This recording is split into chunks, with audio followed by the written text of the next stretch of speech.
What if I were to tell you that a small group of government contractors were hired by government officials to frame the Trump campaign, set him up for the Russia collusion investigation, provided witnesses for the impeachment hearings, and provided administrative support services to the Department of Justice during the Mueller investigation?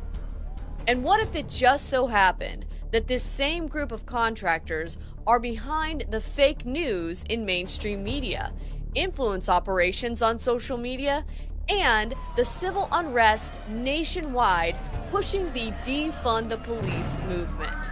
The Obamagate scandal only scratches the surface. You mentioned shock value, that is shocking what the Russians did. I agree, we need to stop it. I know that now based on the Horowitz report. I'm not saying that you lied to the court. I'm saying you signed something that was a lie and you didn't know it. Talk about a cover story. What really happened is much more alarming. Both parties are equally guilty of covering up what should turn out to be an even bigger scandal, ShadowGate. The tactical and operational role the shadow government played behind the scenes, carrying out the coup against President Trump. We're going to be looking behind the puppets at who the real puppet master string pullers are. The material presented in this documentary should concern people of all political affiliations. This is about real players, people whose names never come up, but should. Career politicians are definitely part of the Beltway swamp, even aspects of the deep state, but they are not the shadow government. The shadow government consists of government contractors, defense, intelligence, security, and so on. Our government mostly consists of front-facing desk jockeys that are compartmentalized in cubicles. They're to cover up for the fact that most of the real work is outsourced to contractors, aka the military-industrial complex. That way, what the public sees through FOIA requests, investigations, congressional hearings, or otherwise, is as clean as a whistle. All the dirty work is kept private, with contractors in clandestine networks. These contractors have used their connections, power, and influence to create an unprecedented international criminal enterprise where blackmail is traded and people's personal data is gold.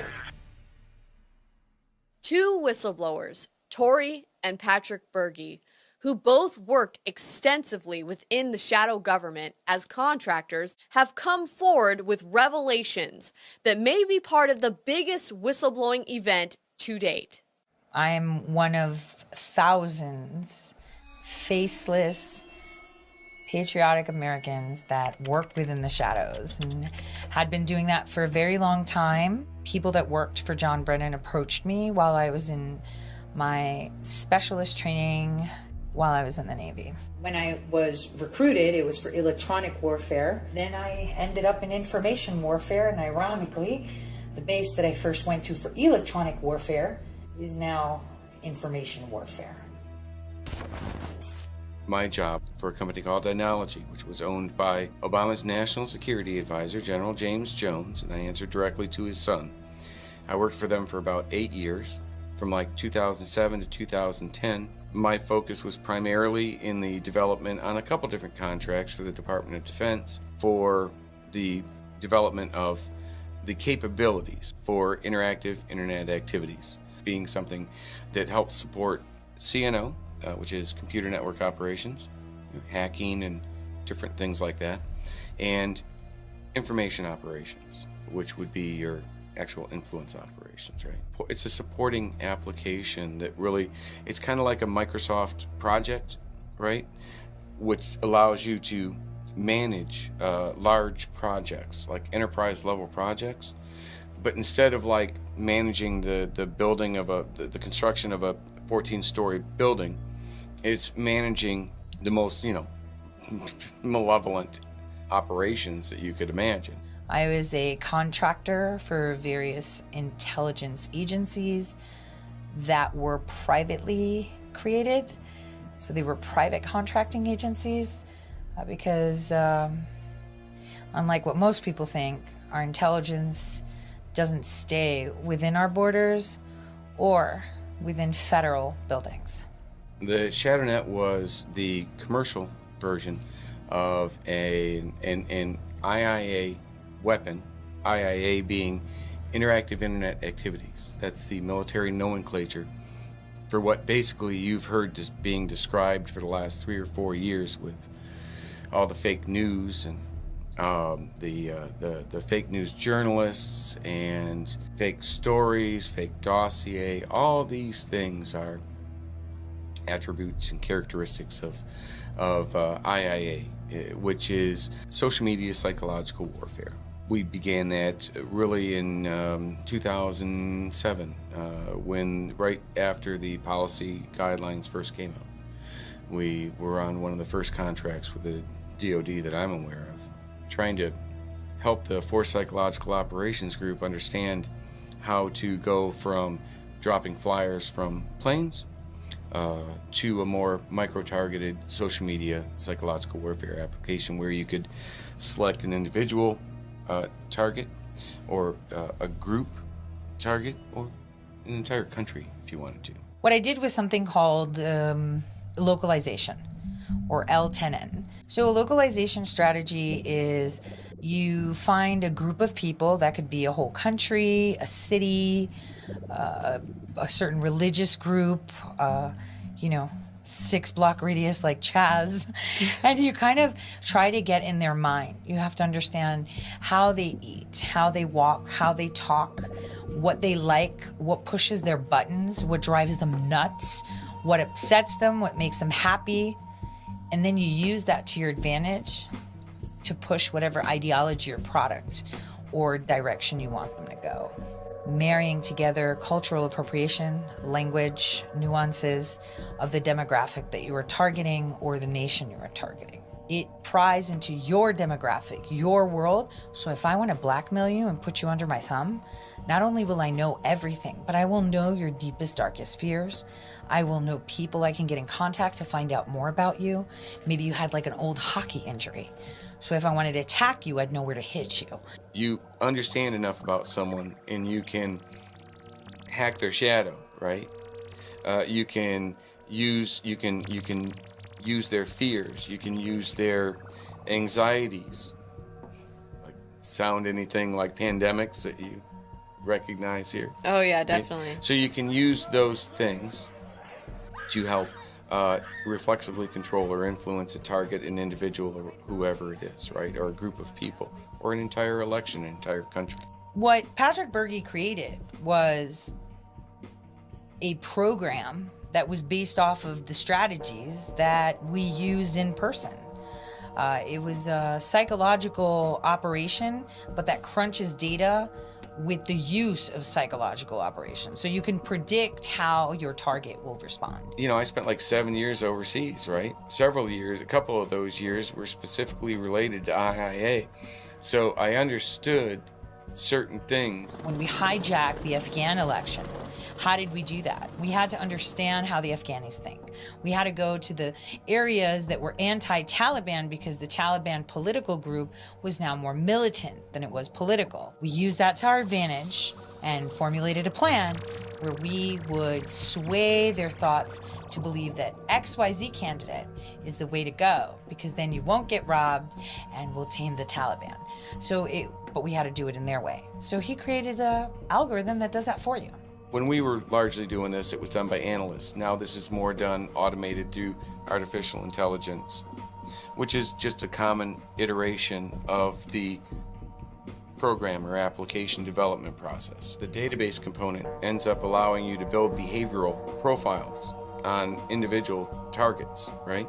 And through those behavioral profiles, you can develop or implement reflexive control, which allows you to understand, with enough information about someone, you can predictively determine how they're going to react. I was really good at what I did. Really good. And I can still do it too. I'm not doing it now though. Well, don't be doing that, Tori. I wouldn't know if I was too. But I helped them train algorithms with the strategies that I had created all these years. They had asked us to bring the application to a classified network. But Jim sent him a bogus, just a made-up, ridiculous bid to actually do that, because if it went on a classified network, we couldn't turn around and sell it commercially. We went on after that to another contract in Tampa, took everything with us. Force Psychological Operations Group had no idea that we were going to be taking their years' worth of work that they paid us to do, the taxpayers paid us to do, and we kept the intellectual property rights to it and remarketed it, branded it commercially as the ShadowNet. So I come back here and I see these guys back here in America have just been having a field day utilizing the technology that we've been developing to alter the outcomes of our elections in America. This technology was so successful, they couldn't resist the temptation to not use it commercially and have the power to affect outcomes of elections at home. The commercial and black market value of such a technology is incalculable. This is the mobile mega ShadowNet mobile. My laptop sits in here, and then I got 2 4K capture cards. I can do BTC, and this charges all the camera equipment. So while I'm riding, I'm told I'm getting as much as 40 amps. These are the same cases that we used to build out our SCIPs, our SC2 IPs, which is a small command and control over IP. And when I was working with JCSE, we would take these cases and build out networks. This is a small command and control over IP. It's just only running on one unclassified network, SIM-enabled Wi-Fi router. And if I get decent cell connection, I can run the multiple cameras, and I can put multiple images in one screen, and I can run all that from my cell phone that I have mounted here. The group of whistleblowers from the NSA and other classified data collection agencies, referred to as the Global Surveillance Whistleblowers, were used as a vector to legalize what was then illegal dragnet spying on everyone 24/7. The NSA and its former head, General Hayden, declined to comment for this story. The FISA Amendment Act of 2008 had Section 702 that permitted the government to spy on citizens with a warrant from the Foreign Intelligence Surveillance Court. The NSA data system collects everything through what's called the upstream, where everything is stored for 72 hours, then dumped. However, if one could twin this stream of data, they could privatize it. Imagine what you could do with that. Tori alleges that she worked for John Brennan at the Analysis Corporation and Global Strategies Group. What is the Analysis Corporation? It is a company that does a lot of things, varied from administrative work to analyses to data collection, biometric collection. I mean, whatever contract they've been awarded by the government, they do. Could be something as simple as janitor duties. In case you missed the secretary's words upstairs, she reached out to Senator Obama to say that she was sorry that this had happened, that there were these unauthorized accesses to his passport file. One incident this past summer where there was a trainee in the passport office who had an unauthorized access of Senator Clinton's passport file. Now, in the case of Senator McCain, we detected earlier this year one of the same people who accessed Senator Obama's passport file also accessed Senator McCain's passport file. This is the same individual who was disciplined, but at this point in time still remains working with the contractor. She claims to be the actual person who moved the electronic files at Stanley Inc. and CGI in 2008, which publicly was falsely alleged to be a hack. What can you tell us about the CGI Stanley passport incident? See, Brennan has a certain MO, okay? When he wants to get something, he pretends there's a hack.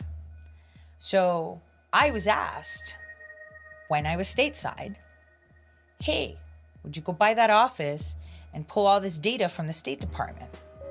And I said, of course I will. I put it on 2 rugged drives. You know, they were like the orange tips, really big, you know, drives. And I put it on there. And then later, it's like, oh, they were hacked. And I'm thinking, I didn't hack anything. I was told to do it. So I just kind of watched what was happening. One person actually committed suicide or something, and the other 2 were found. I'm like, but there was no hack. And that's a going theme. You know that, right? Wow. If it wasn't a hack, I'm presuming that means you took the information off of their servers and computers. Correct. So that information was then missing. Correct. What would be the point of that? What were they trying to hide? Well, if I removed it, that means someone else was there to replace it, right? So I remove the actual information, and then someone goes behind. That's like super switch.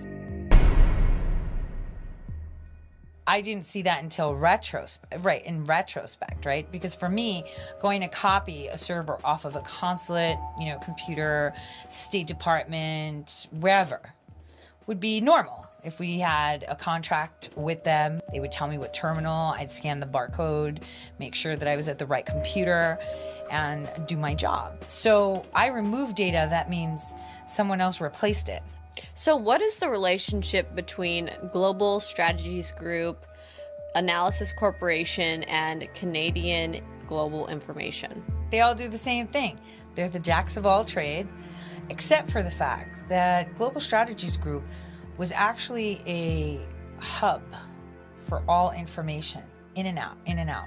I mean, all of the directors there were former GCHQ, CIA, NSA, you know, MI6, MI5, German intelligence. You have to wonder, why are all these former heads heading up a consulting firm? And what were they consulting? And they weren't consulting. They were collecting everybody's data and privatizing it.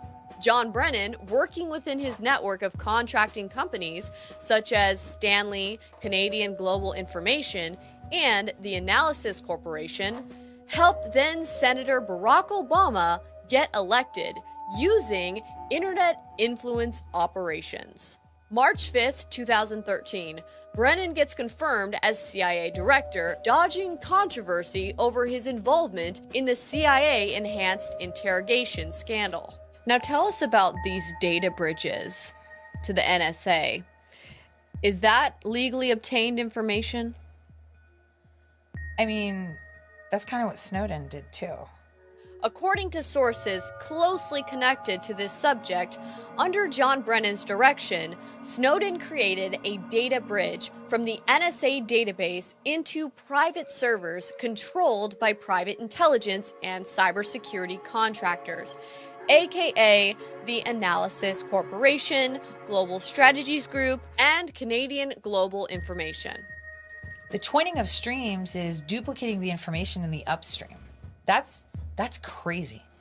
To think that another company is copying all emails, texts, phone calls, messages, emojis, Instagrams, tweets, anything you can imagine that's being uploaded that has to go into like the 72-hour holding is suddenly being pushed offshore.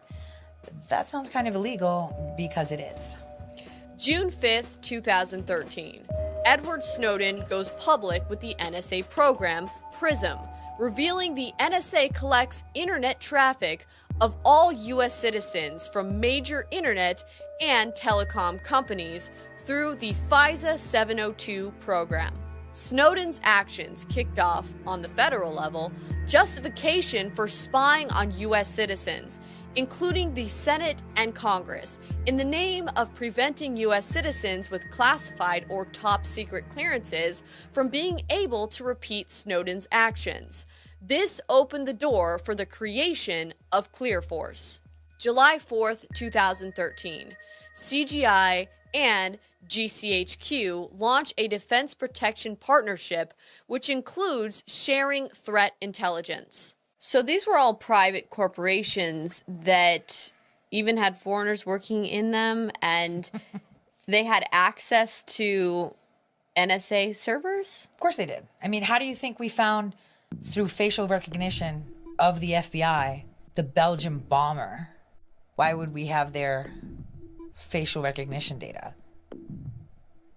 So is this legal, what you're telling me, and why would they do it? Why would they set this up this way? So sharing our information and our private identifying information, facial recognition, biometrics, outside of the United States for official purposes, like at a consulate, at an embassy, through Secret Service or anything like that, is legal, right? Or through Interpol. But to have a company that houses everybody's data and any private person can buy that data or investigate that data or analyze that data, that's not. And that's exactly what GSG was doing.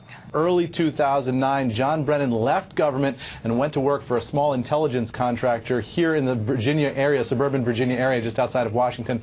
The company was called the Analysis Corporation. There are subsidiaries of subsidiaries. Some of these companies are spun out, go public, go private again. It's kind of hard to keep track of them. In just 4 months, GSG, CGI, and other private contractors allegedly had unauthorized access to the entire Five Eyes network, unfiltered, unrestricted, decompartmentalized, outside any government regulation or oversight. Not surprising, the CIA gets caught 1 year later spying on the US Senate. Their excuse? It was their own network they had set up for the Senate to use, so they had authorization. Would you agree that the CIA's 2014 search of Senate files was improper? This is the annual threat assessment, is it not? Yes. These were CIA computers at a CIA-leased facility. It was a CIA network that was shared between Senate staffers conducting that investigation for your report, as well as CIA personnel. The reality is those computers, in effect, belonged to the CIA, but they were reserved exclusively for the committee's use. We accelerated our ability, our, for want of a better word, invasiveness into communications networks in which legitimate targets coexisted with legitimately protected communications. Obama takes office, and General Jones is being sworn in as National Security Advisor. His son, General Jones' son, copyrights CKMS, Congressional Knowledge Management System. Within a couple months after he leaves office in 2010, dir.Millie gets the contract for CKMS, the Congressional Knowledge Management System, which basically controls all of the scheduling, the addresses, the documents, everything for the Congress. CKMS is going to give you access to unlimited information. Think about the information you could get from that. If we look on usspending.gov, we see dir.Millie was awarded contracts for the Congressional Knowledge Management System. However, one contract stands out, where dir.Millie was awarded a contract by the Department of Defense that includes a mention of the Congressional Knowledge Management System. A closer look shows that the award description is for CKMS hosting, labor, admin, core data. The primary place of performance is Germany, and the North American industry classification description is data processing, hosting, and related services. Even one section stating manufacturing outside the United States. Use outside the United States. Let it sink in that these official documents suggest the Congressional Knowledge Management System, outsourced to a private contractor, is hosted, managed, and stored in servers in Germany. This is very disturbing. With the Senate's computer network compromised by John Brennan's CIA and the Congressional Knowledge Management System being hosted, managed, and stored overseas by General Jones's company, the ability for these contractors to eavesdrop on both the House and the Senate is staggering. When I brought this up back in 2018, shortly after that, dir.Millie lost the contract that they had had since 2011, 2012 with CKMS. And that contract went to another company, a company that exists as nothing more than a website and a mail drop, mile or so from dir.Millie's Tampa office, controlling the entire congressional's knowledge management. And if you look at the contracting database, they'll say that, oh, they have an American entity. And it's like, but it's the same CEOs for this Canadian company. I'm so confused. So they even falsify information so they can obfuscate where our federal tax dollars are going. And don't forget, they all share contracts. They all subcontract, co-contract. Psy Group has the exact same product as dir.Millie, the ShadowNet, and ISI, right? Yet, the owner of dir.Millie sits on the board of directors of Psy Group, which in my opinion is kind of like the owner of Coke sitting on the board of directors of Pepsi. TAC, CGI, and all these LLCs that just keep cycling and cycling, all of them. The Social Security numbers of 19.7 million Americans subjected to federal background checks as a condition of employment are now in the hands of hackers. In June 2015, the Office of Personnel Management announced a major data breach. Tell us about the OPM hack. Okay, so that's another Brennan job. So another hack, supposed hack. And this is to obtain, delete, and obfuscate information. Hillary Clinton was up for the chopping block about her emails right at the State Department. And that was coming up. That was big talk of the town in 2014. Suddenly, the Office of Personnel Management was hacked in December. Down the line, 5 months later, Hillary Clinton appears in court and they tell her, hey, you're going to hand over your emails. A couple days after that, the now fired, corrupt, leaking former IG of the State Department, Linick, had requested from our elected officials to give him a big fat budget to create his own personal IG of the State Department server. How convenient. Very convenient. While we have no evidence that our data has been compromised, the fact that the contents of our network may be accessed by large numbers of department administrators puts us at unnecessary risk. The IT folks at the department have the keys to our IT system, so they really have access, unfettered access to the system if they wanted to. They could read, modify, delete. They could read, modify, delete. I would like to be completely separate from the department to ensure the integrity of our system, but I also need the department to give us access to the same systems that we have now. Give us access. And he was responsible in releasing her emails that he gave in little doses, of course, over time. But at the same time, the press came out with a report, oh dear, months ago, there was a leak. Do you have evidence that the State Department's network has been attacked? And does that affect you guys?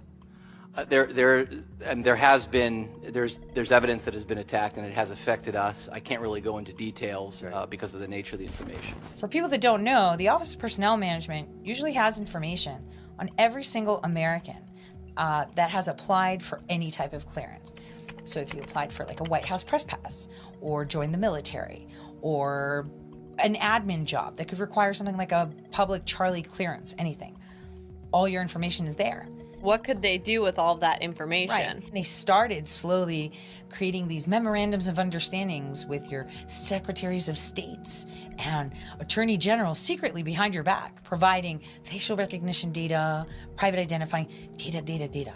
This was the most incredible data because if you want to control someone, all you need to do is put that information through a couple of systems and you'll know exactly what buttons you need to push and how to make them nod their head the way you want them to or shake it. Millions of Americans have received letters like this, notifying them their data are at risk and referring them to a government-contracted credit monitoring agency. Does this correlate with predictive programming? Yes. The merging of John Brennan's tactical intelligence and General Jones's operational capabilities gave birth to ClearForce.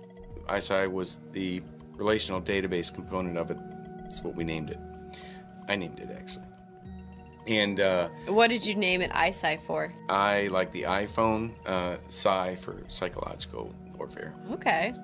You have the component where you need to be able to collect all this information, and then you need to be able to collaborate this information with a team of an unspecified amount of analysts and or other legal people that will be looking at stuff. And you need to be able to provide the leadership of a tactical operation. You need to be able to provide them what's called a COPS, a common operational picture, right? So this provides people at the top common operational picture of all the different assets. Assets can be journalists, it could be an entire news organization, it could be a podcast, it could be just an individual YouTube influencer, it could be anybody like that. And you would either build them from scratch or contract them out, just bring them online. According to Berge, the 2012 changes to the Smith-Mundt Modernization Act of 2012 opened the floodgates for domestic IIA, social media influence operations. Do you think that some of these smart devices were created in order to gain access to the public by the military-industrial complex? I know that the iPhone really was released within this, if not the same month of the IIA policy letter, right? I know for a fact, and you can easily look it up, that the Smith-Mundt Act, Modernization Act, was modified to allow for the influence, dissemination of propaganda to Americans, which had previously been restricted or prevented by the Smith-Mundt Act in the late 40s when it was put into place. When they modernized that, they took away those protections, allowing it to adapt for social media, and then within a few months or just a very short period of time, they came out with the Obama phone. Everybody in Cleveland, low minority, got Obama phone. Keep Obama in president, you know? He gave us a phone. Free cell phones to low-income families. TrackPhone has just started a program here in the volunteer state called SafeLink Wireless. More than 800,000 families here in Tennessee qualify for these phones. The company says this program is about providing a safe link for families no matter what their level of income is. Very short time after that, they added free unlimited data plans to them. He also suggested that the contiguous release of the Obama phone with an unlimited data plan played a significant role in fostering the Ferguson riots using IIA. Burn it, bitch, down! Burn it, bitch, down! Burn it, bitch! So why do you think they were targeting them for collection purposes? Think of what you could do, right? Think of how easily you could start a riot in Cleveland if you had the data.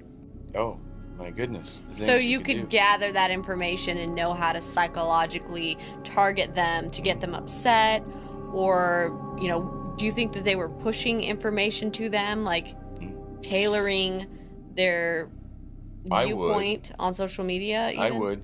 And when like I said, I didn't really actually finish this earlier, but I originally, in 2014, I recognized Black Lives Matter movement during the Michael Brown riots as being influenced by IIA. A colleague of mine in South Korea did a trace route on it, trace routed the source of what I believe to have been IIA to Ukraine. That's funny, right? Because Ukraine just always keeps popping up. And whether or not it was actually the ShadowNet itself, or it was a competitor like McChrystal, right? McChrystal, what they accused McChrystal of having is the exact same thing as what we built before him. Maybe it was a competitor. Who knows? It's becoming really a boutique market. Do you think that many of these social media companies like Twitter, Facebook, that they were created with IIA operations in mind, and it was never intended to be a free speech platform? I mean, what's your take on that? In our ShadowNet flyer, it has a screenshot of South American social network site that was kind of like the predecessor for MySpace, owned by Google. And I believe the name was Urkut. And you can actually look on our flyer and see a screenshot from that, which looks like an active engagement from South America. Now, if you look up what happened to Urkut, what was really Google's first attempt pre-MySpace, you'll see that it was largely shut down and largely contributed to an overwhelming use of fake personas, right? What was one of the reasons that they attributed to MySpace shutting down last year? Rampant fake personas. At the same time I'm developing these flyers for a company that doesn't have a sales staff, they only have a product. At the same time I'm doing that, our #1 partner for a company that doesn't have a product, that is only salespeople, are working John McCain's campaign. Too risky. Doing micro-targeted social media for John McCain's campaign. I'm John McCain, and I approve this message. You were speaking on news pundits and how many of the news pundits are IA assets and intelligence assets. So tell us more about that. Mika Brzezinski, her father is the father of influence operations and psychological warfare. Sure. A towering figure in American foreign policy, an extended member of the NBC News family as well. Zbigniew Brzezinski, Jimmy Carter's national security advisor. Jillian Turner, Fox News host, was also vice president of Jones Group International, doing an interview with her old boss and my old boss. Now, why would I assume that they would be using anything other than the ShadowNet? Because the owner of the ShadowNet has so many key assets. Why would he need to go to anybody else, right? So they get their talking points from the analysts that are putting it together, but then they disseminate those talking points through non-attribution to their assets throughout these news organizations, utilizing an application like the ShadowNet. Jillian Turner has a direct connection to Atlantic Council. General Jones was the chairman of the board of the Atlantic Council. JGI, Jones Group International, is an oil lobby. Atlantic Council and Burisma has a relationship. Burisma is an energy company. Obviously, they have these connections. This would explain why Fox News focuses mostly on the Biden-Ukraine scandal, never mentioning Jones's connections, nor the Atlantic Council. Trump focusing on Ukraine isn't just about Biden. It's about Jones, Hayden, Brennan, McChrystal, the State Department, USAID, and corrupt inspector generals. With everything in place and after being in control of the office of the presidency for decades, the military-industrial complex had confidence they could take Trump out as a candidate or even as president. Has IIA been used against President Trump? Absolutely. Through the Russian dossier, there are so many people, former colleagues of mine, directly connected to the ShadowNet. John McCain and Lindsey Graham, one of the last two people to have their hands on the Russian dossier before it was handed off to BuzzFeed as part of the dissemination process. I told the president it was not John McCain. I know because John McCain showed me the dossier. It was built, it was a product, it was used as a weapon as part of an influence operation. It was fake information put into it to help create chaos and to influence an election. Bottom line, right? But those people that were directly involved with that were also directly involved with the ShadowNet. So you have knowledge of them using military-grade psychological warfare weapons on the president of the United States. Done by the closest people around him, too. As Trump's election unfolded and as all of the Russia collusion and all these things started happening and becoming exposed, revealed to me, it was to keep from exposing the stuff that they've been doing over here, which I believe includes the Maidan massacre in Ukraine. Where did the dossier come from? Nellie Orr testified it came from Ukraine. Where's all the money laundering and crazy IIAs we see going on? Ukraine. So Manafort's being accused of social media influence operations in Ukraine in 2010. World courts charged him with that. Ukraine was the epicenter of everything, like everything. And that's because we had maimed that nation and made them kneel to us. Barack Hussein Obama did it. You know, we deployed troops, National Guard, of course. And what states are the ones that work with Ukraine? It would be California and New York. So we deployed troops there because, you know, they weren't listening. It's like, why would you want to stay independent and hang out with the Russians when you can be with us, the Americans and the Europeans? And they were really upset that they weren't willing to commit to receive debt from the EU and ignore Russia, which they had been attached to for eons. So we went in there and destroyed them. That's how Hunter Biden got his job.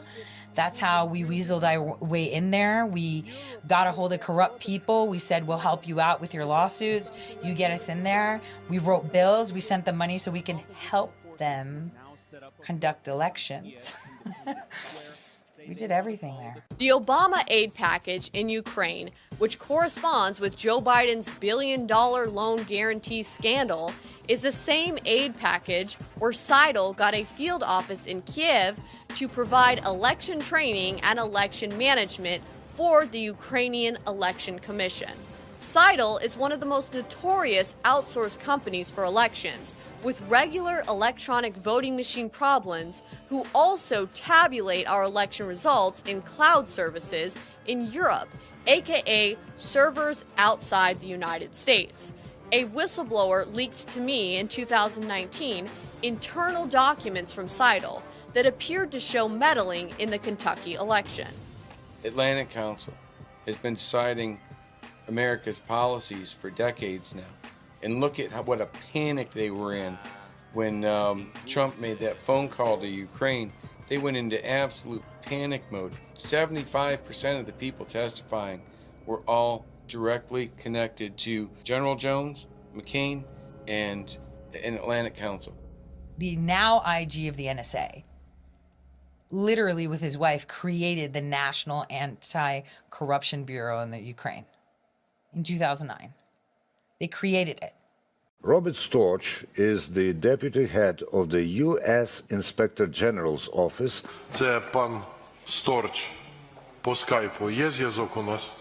I recognize how important this task is for NABU and for the effort to address corruption there in Ukraine.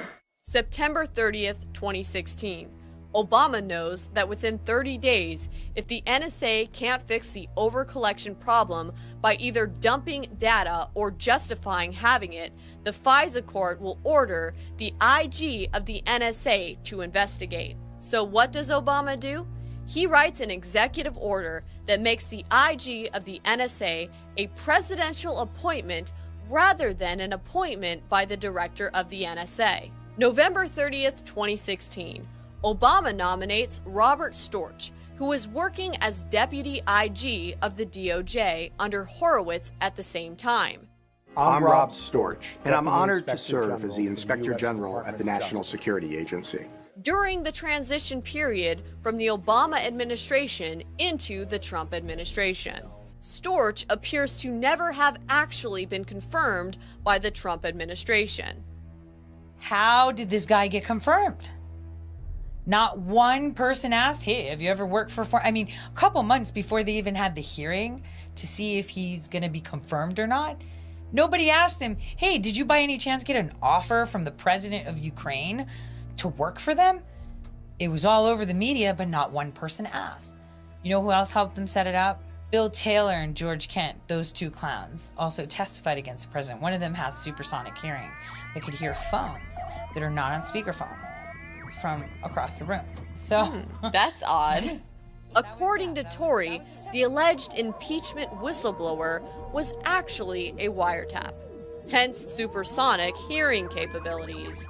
Eric Ciaramella was a decoy to hide the fact that the president was being wiretapped through a 702 data overcollection problem connected to the Sunset Clause, collection problem that the NSA Inspector General Robert Storch oversaw. So the question is, what has been the Senate Intelligence Committee?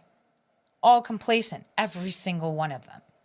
Because it's their job to be our voice and ask those questions.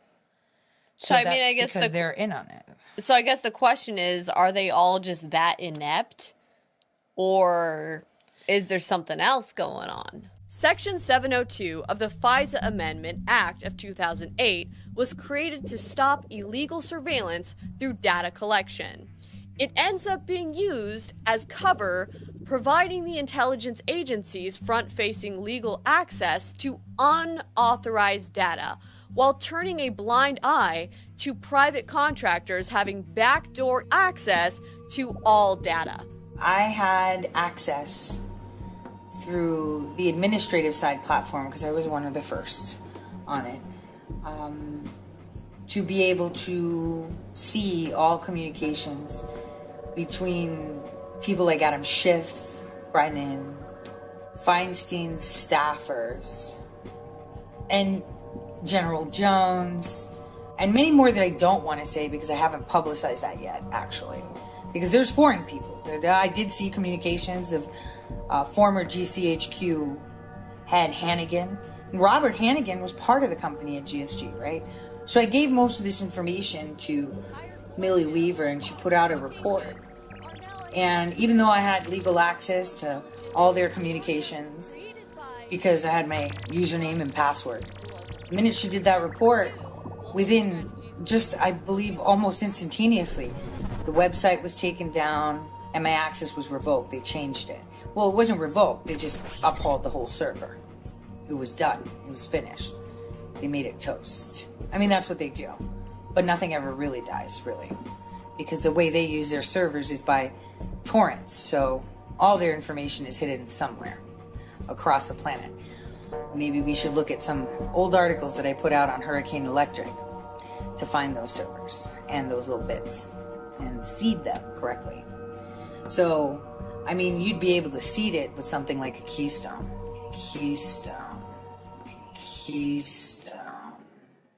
I want to ask you about John Brennan and the blackmail. So, who all did he have blackmail collected on? Any politicians? You mean that I've seen? Yes.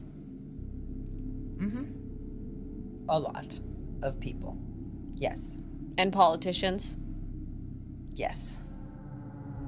So would you say there's any side more Democrats or more Republican, or is it kind of even? Very even, Steven. Okay, so once this blackmail was collected on politicians, what did they do with it? Even Pelosi doesn't know that what they have on her. Neither does Blumenthal. Nobody.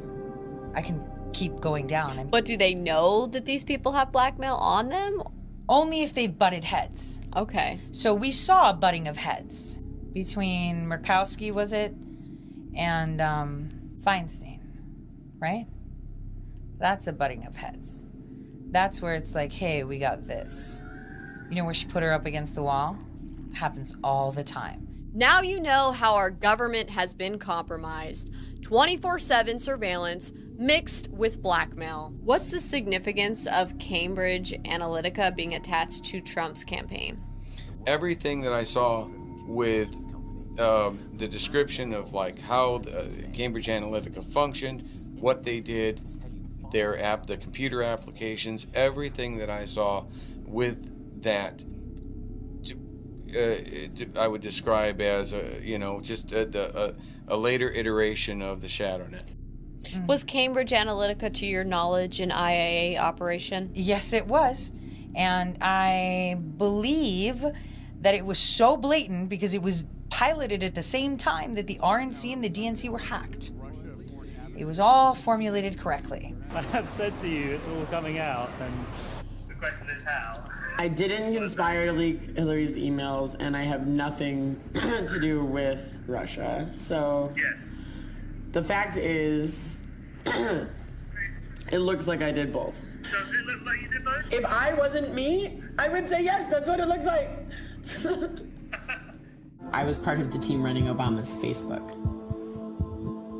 We invented the way social media is used to communicate with voters. This is how they were gonna do it. You know, they were supposed to go in, they were supposed to sway him, because they were supposed to give up the goods to match the Russia hack.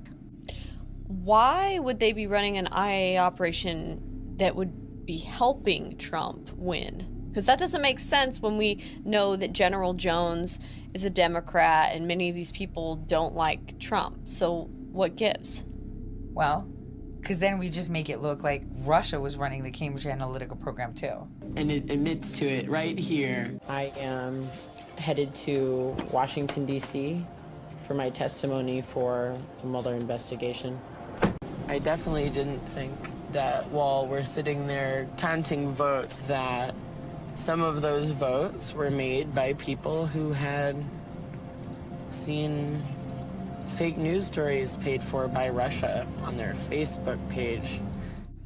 So not only did they hack the DNC and the RNC, but nobody talks about that, right? Because we're only supposed to focus that Russia was hacking just the DNC, not the RNC. We keep forgetting about that.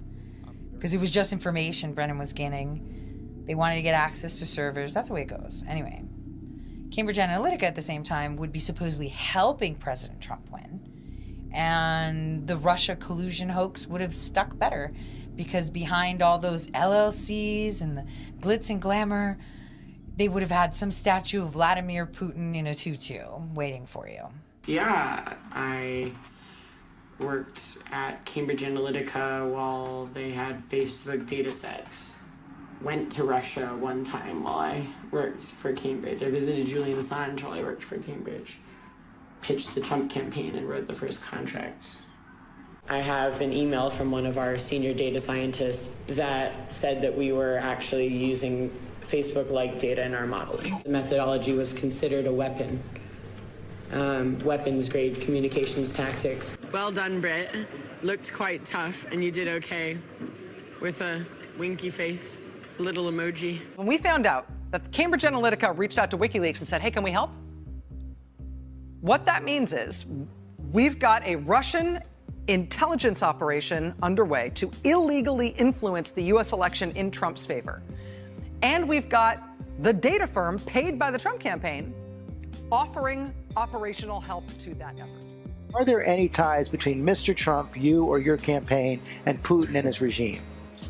No, there are not. It's absurd, and there's no basis to it. Cambridge Analytica was used to create the appearance that Russia conducted influence operations to help Trump win the 2016 election. Stone, Manafort, Davis, McCain, Jones, all of these people have been doing this for, to my knowledge, a decade of my personal fact witness knowledge.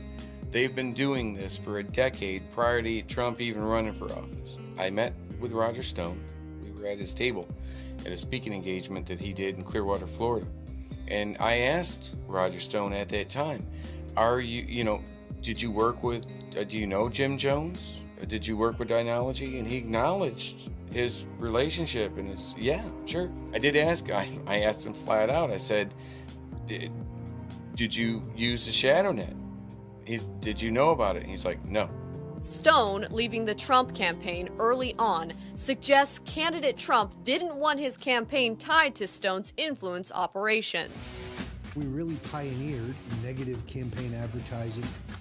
Stone does have a reputation for political dirty tricks and influence operations. I revel in your hatred, because if I weren't effective, you wouldn't hate me. Manafort and Roger Stone go way back, like from the 80s. Come on. These people have been through everything together. And, this is why they targeted them. And this is why they went on Manafort for things that were ancient. It's like, man, no, not even a statute of limitation, not anything. Come on, man, seriously? Nope. Cygroup and Wikistrat's absolutely connected to the ShadowNet through the owners of the ShadowNet, through the fact that Cygroup, through Paul Manafort, submitted a proposal to Trump's campaign. Now, Trump's campaign rejected the proposal. I love that man, right? That's why I keep voting for him. because even when he's given the opportunity to do that, he rejected it. The Trump campaign must have known the Dems would try to use anything against them. Trump must have sensed that the offer for influence operations was a honey trap to set him up. Well, do you think that the reason they attached Manafort to Trump's campaign, because that was kind of later, right? Mhm. They attached him onto there. Do you think it's because they were trying to frame up Trump? Yes, because they failed with their IIA attempt. Yeah, I definitely would say that Manafort was an asset. Whether or not he fully understood what his role was, you know, they might have lied to him about what their true intentions were. I believe they fully intended to throw him under the bus, because two things had to happen. They could not let Hillary win, and they could not let Trump keep his seat, right? So they were trying to kill two birds with one stone, using Manafort to make sure that Hillary doesn't win through IIA, through Wikistrat, through his connections there, and then those same people turning around, throwing him under the bus by somebody who had previously worked with Manafort and understood what he had been doing and what he was doing, and used that to exploit him as a way to hurt Trump. Since their whole attempt to have him employ a company to help him win and use these psychological operations that the left was using, I mean, they're doing it, we should do it, and he didn't. And that's in the Mueller report. That's in the New York Times. There are several instances where he's rejected the opportunity to take advantage of influence operations, be it IIA supported or just your standard run-of-the-mill influence operations, right? They've rejected that. And the thing is, people like Roger Stone aren't saints, but they're not demons either. They skirt the outs, and they're great at what they do.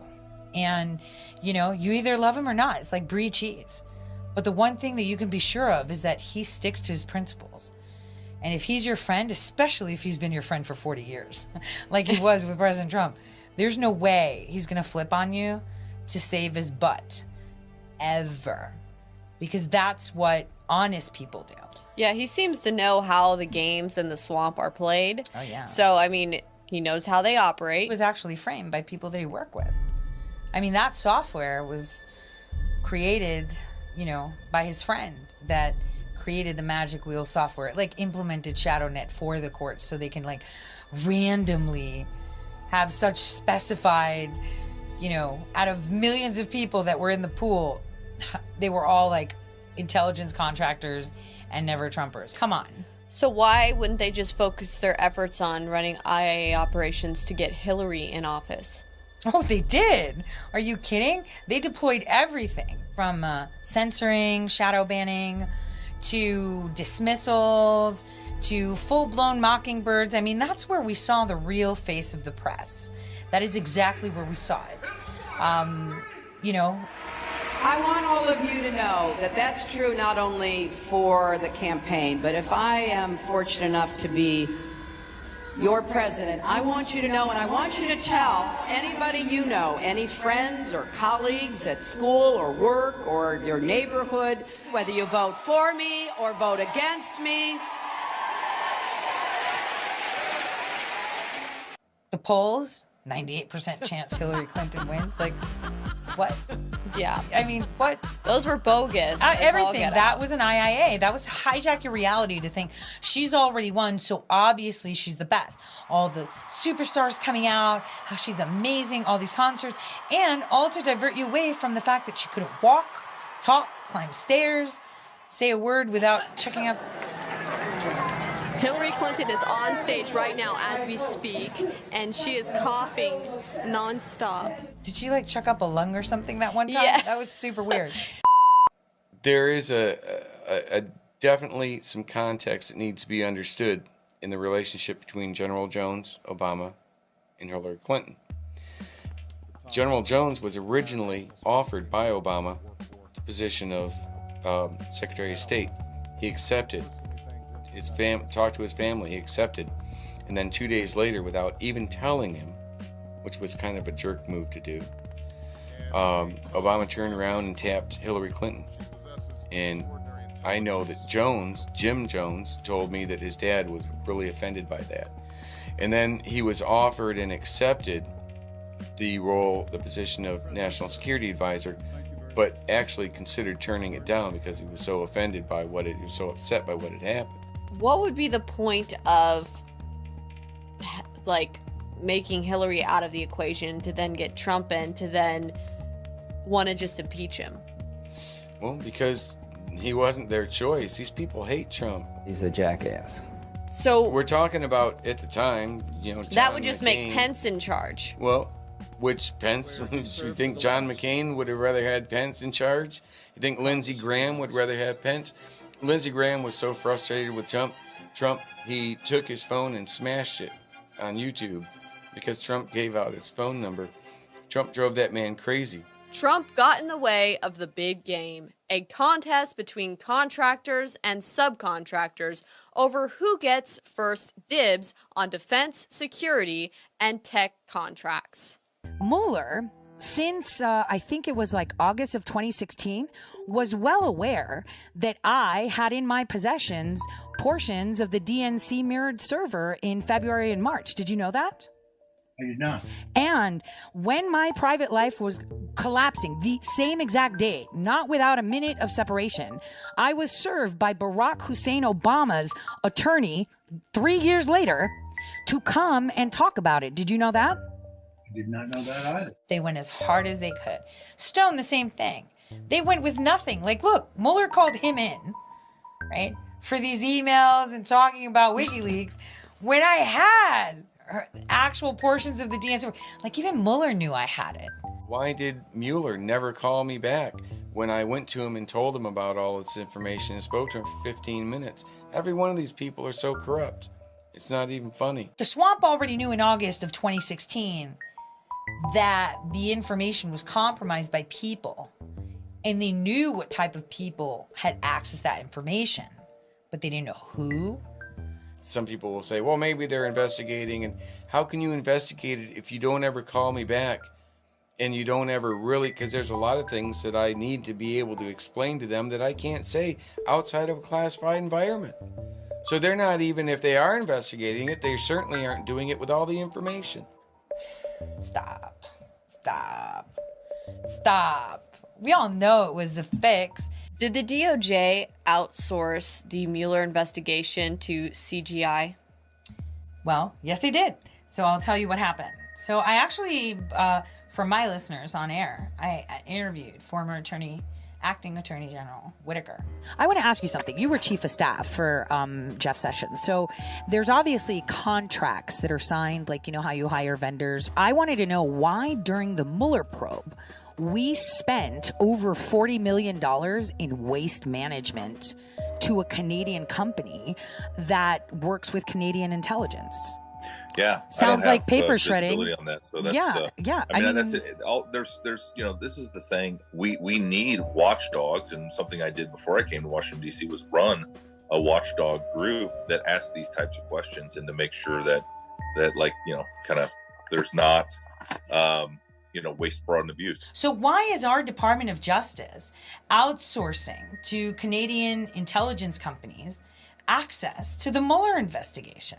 That definitely seems improper. Now, this Canadian company, how much were they paying? And were they paying them with tax dollars? We have to ask ourselves, why would we use federal tax dollars, an upwards of $40 million, to have them do paper shredding for Mueller and administrative tasks and emptying garbage cans? That sounds like a leaking opportunity.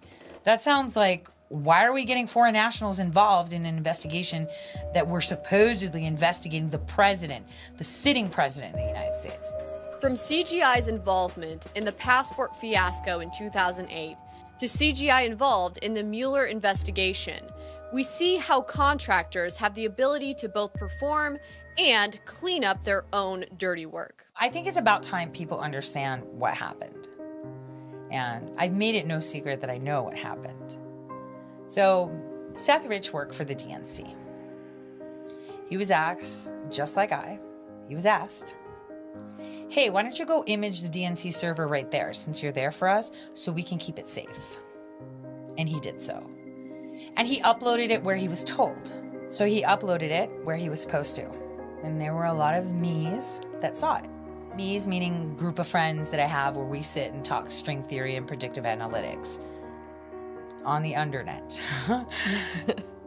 So we find this and it's like, whoa, treasure trove. Copied. And we fractioned it so that way we can download it because it was so massive. And that's what happened. So I'll tell you what happened to Seth Rich. So he did his job as he was asked. At the same time, the RNC was also hacked. Again, Brennan MO, let's hack.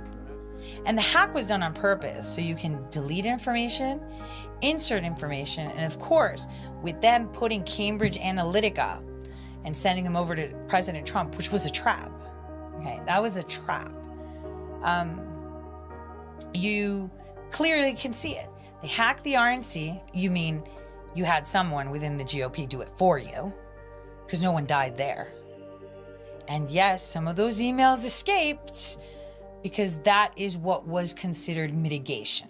You have to give them something really bad. And so when he saw that they had retroactively changed things, the stories and the rumors going in, seeing that Bernie Sanders elections were being stolen, the DNC was all about Hillary, not about real elections, that it was all rigged, he came in contact with a guy named Sean Lucas. But we did make contact with somebody from the Democratic National Committee's office, and they've been served. Democracy has prevailed today. So they decided, oh yeah, maybe we can get it out to someone else. And it was not to Julian Assange direct. And both of those guys are dead. But in a bizarre twist of events, on August 2nd, less than 1 month after serving the subpoena, Lucas was reported dead. Hillary's emails were still being examined. They had to get rid of the evidence. And the only way that they can access the whole DNC server is if there was a breach. And that's how you can go in and change things. This is why the FBI never asked for the server. That's the real story. So as Seth Rich thought that what he was doing was correct, later on, he realized it was not. That's why there was such a big gap. They didn't need to find him. They needed to find out who had it. And they already knew that I, myself, had portions of the DNC server and others in March and February. Obama's lawyer for Seth Rich, 3 years later, says, you need to come and tell us about Seth Rich. I was like, I don't need to do anything. I don't know who you're trying to... You're being subpoenaed. I can't bring you anything because you're 3 years too late. And for the record, usually they're going to be 3 minutes too late. You know, Hillary doesn't have a patent on hammers. Or city dumps. Or bleach pit. Or, you know. Didn't CrowdStrike initially investigate the DNC server, creating the whole Russia hacked the election scenario? When the DNC hired us back in May, we actually came in and deployed our technology called Falcon on all the systems inside their corporate network. Who were these people that were actually doing the hacking of the DNC? There were two groups, two independently working groups that we associate with Russian intelligence agencies. One of them we associate with GRU, the primary military intelligence agency in Russia. CrowdStrike, owned by that Alperovich guy, who is a senior advisor on the Atlantic Council. When President Trump called up the Ukrainian president, what did he ask him for?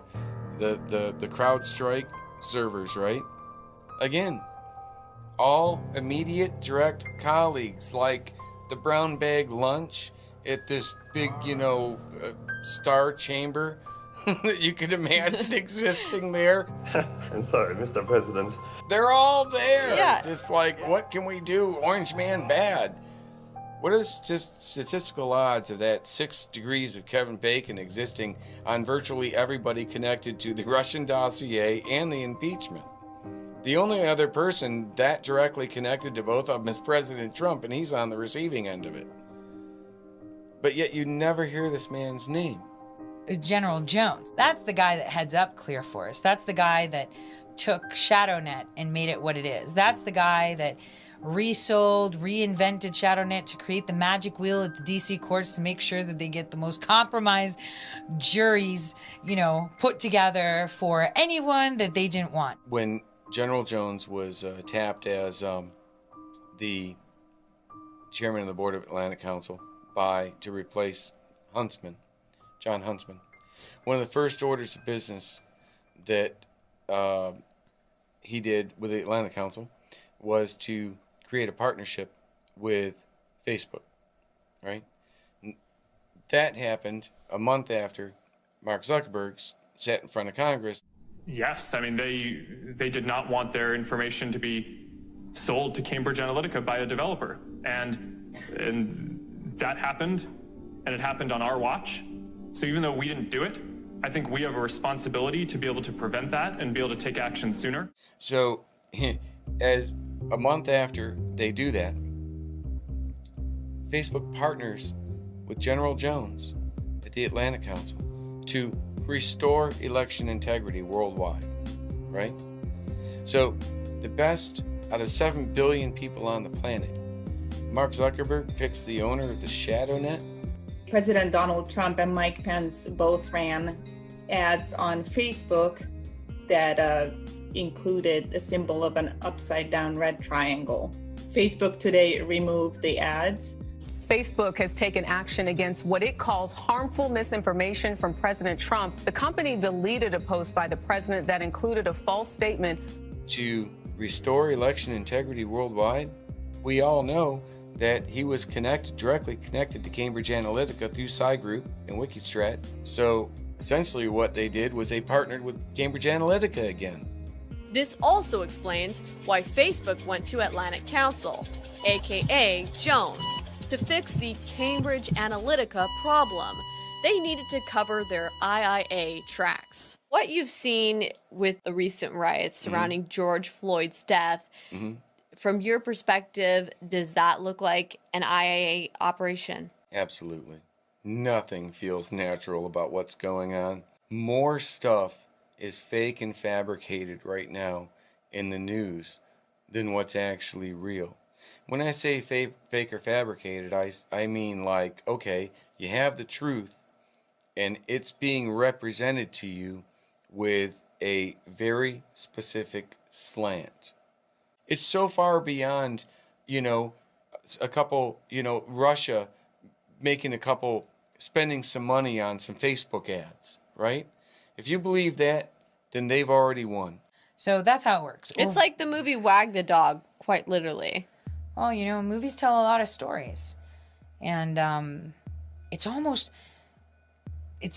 as if they're making fun of us. They made fun of Alex Jones when he used to point out all these false flags.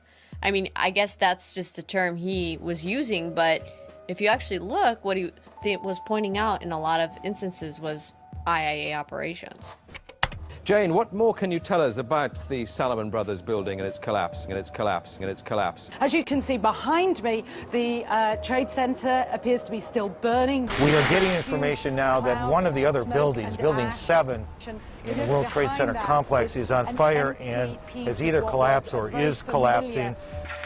Well, but he didn't know the term IIA, so it would be easier for people to understand someone's hacking your reality.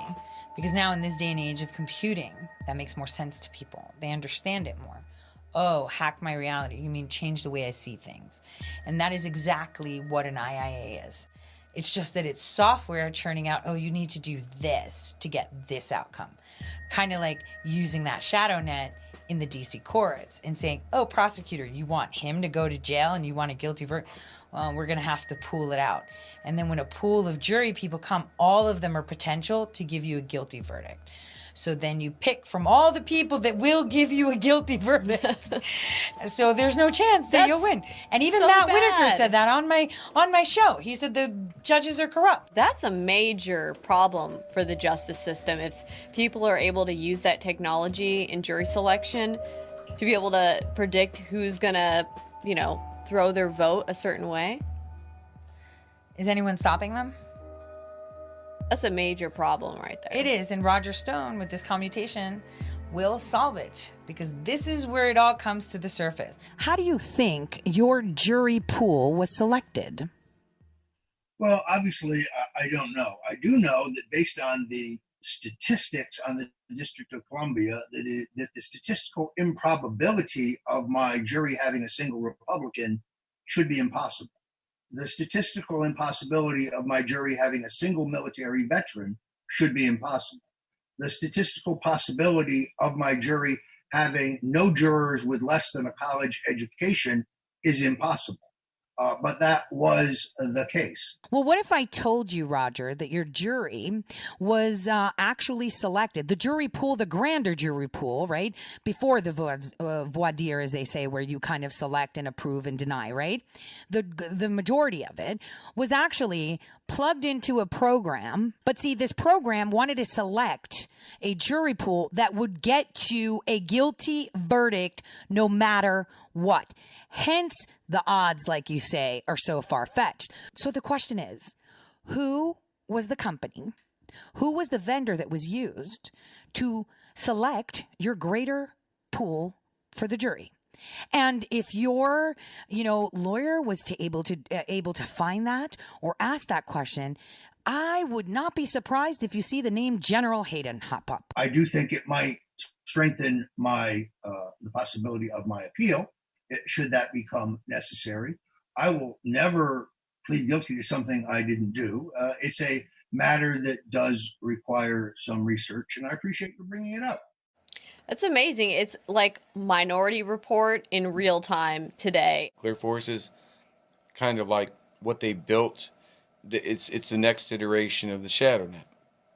They took the they took the profile personas and profile capabilities. They added real-time criminal background, travel, financial, medical, added all these things in to create predictive behavioral profiles that determine whether or not you're likely to steal or leak. ClearForce actually sells this to HR, right? So you could actually go into a job, apply for it, and not get a job because an application with an algorithm designed by Obama's National Security Advisor and or Obama's CIA director determined that you were predictively likely to steal or leak in some Minority Report like fashion, and you may never ever steal or leak, but you might lose a job because something read all your posts and looked at your information and determined that. Think about it. If people knew just how bad it is, think about how many things he's changing and how much money they're taking. I mean, think of all the money they're going to lose in contracting. He's stopped the clearances. Remember, once you're out, now we pull your clearance. He did that, remember? So now all the future generals or all the future intelligence community persons don't get to use their clearance. If you're out, it's finished. You guys were paying me as taxpayers, were paying me as the Information Assurance Security Officer to protect our national security. So y'all should want to get to the bottom of this as much as anybody, as much as I do. But it's very personal to me. I won't deny that. When you have your trying to usurp your president by penning in an anonymous letter to the New York Times, that's a big problem. This is the biggest and boldest move towards the ultimate surveillance state ever made, and it's near completion. Micromanaging this technology on a global scale would require integrating it with artificial intelligence. Imagine artificial intelligence autonomously operating the ShadowNet and ClearForce. Interpol's 2019 publication, Artificial Intelligence and Robotics for Law Enforcement, reveals we are already there. Quote, although films such as Minority Report and RoboCop may not present the most attractive depiction of the future of advanced technologies in law enforcement, understanding how these technologies can be applied by law enforcement agencies for the safety and security of our global community is of critical importance. Keep a safe distance of 6 feet from others. Short from a major PR rollout, there is an international push for autonomous law enforcement to remove the human factor. Several features of the Interpol program indicate that they are using an iteration of ShadowNet and ClearForce technology. This March 2017 United States patent issued to Jim Jones III and ClearForce spells it out. Quote, systems and methods for electronically monitoring humans to determine potential risk. task. Several diagrams in this patent look identical to the dashboard layout of the ShadowNet. The patent mentions integration with U.S. and international databases, local law enforcement, and individual state databases, all fed into international justice and public safety networks. Full integration of all data, including the Internet of Things, is the objective. A March 2020 Atlantic Council policy primer, AI, Society, and Governance, references the 2019 Interpol publication stating, quote, "The United Nations Interregional Crime and Justice Research Institute and the International Criminal Police Organization are leading the conversation on autonomous patrol robots, tracking and tracing systems, forecasting tools, predictive policing, and more." The next iteration of the ShadowNet and ClearForce is ready to go. Integration with AI, robots, and the replacement of traditional law enforcement is just around the corner. Given that leftist organizations managed by Momentum, which is behind the defund the police movement, and given that Momentum has been connected to IIA operations, the case can be made that Jones & Co. are running the defund the police influence operation simply because they are in a position to benefit by offering an alternative solution that is already in line with the Green New Deal agenda. We've already seen some of this rolled out with the technocratic response to COVID-19, with autonomous drones, contact tracing apps, nanotech vaccines, and predictive modeling for social distancing and economic shutdowns. Furthermore, this technology is behind the push for police abolition, defunding law enforcement and replacing it with smart justice, given we have seen IIA ShadowNet technology implemented by the Socialist Democrats and Sunrise Movement, who are using it to push for police abolition. This political movement is deeply connected to the UN, who is partnered with Interpol to corral us into the artificial intelligence and robotics for law enforcement direction.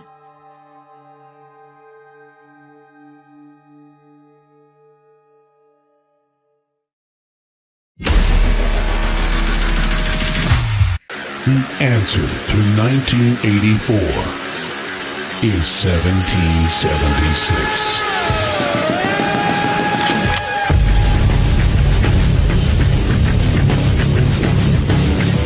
InfoWars has been banned, arrested,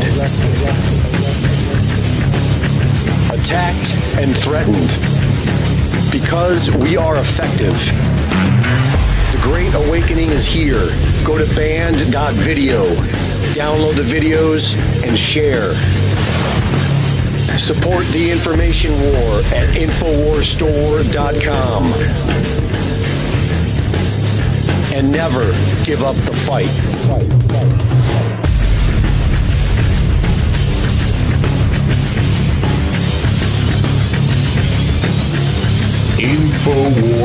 InfoWars.com